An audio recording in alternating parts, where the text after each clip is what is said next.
For years, art pamphlets known as fanzines or zines have been used as a form of protest. Often they can spark controversy. This was the case for Paw Boy Mag, a queer furry zine that has been spreading around campus. Zines are used in a lot of contexts in the artistic community. It's just a way to easily mass produce art. Slush Puppy began distributing Paw Boy Mag in the beginning of February. The zines depict anthropomorphic characters, or furries, in sexual positions and outfits. Anthropomorphic characters are characters that usually they take a human form, but they usually have animal characteristics. Often, furries are outcasted due to assumptions and stereotypes. For safety, Slush Puppy chose to go by his pen name and wear his fursuit.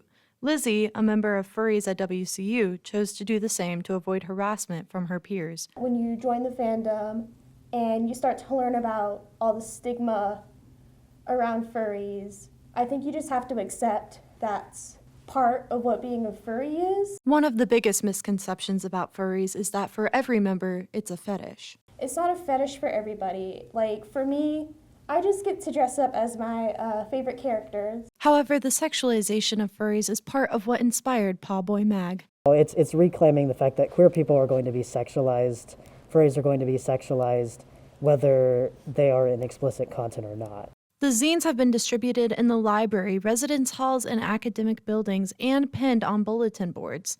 The goal, to normalize queer sex and facilitate conversation.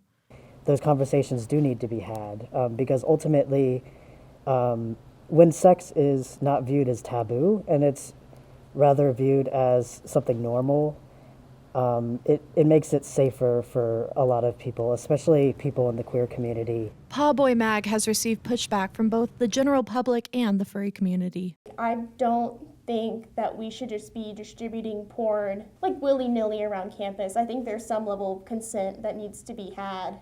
Slush Puppy has stated the zine is not associated with furries at WCU. However, Lizzie and others are afraid people may assume they were a part of its creation. Like, I haven't touched my fursuit since I saw the zines, because I'm like, what if somebody sees me and like tries to yell at me or something for this? Slush Puppy does plan to continue creating and distributing Paw Boy Mag. It's important to protect members of our community and prioritize that over the comfort level of people who might oppose the community anyways. Slush Puppy hopes viewers of the zine will push past their initial discomfort and self-reflect. Why does this make me uncomfortable? Is it just because it portrays sex? Does it have to do with the fact that it's queer sex? Does it have to do with the fact that it involves characters that are anthropomorphic?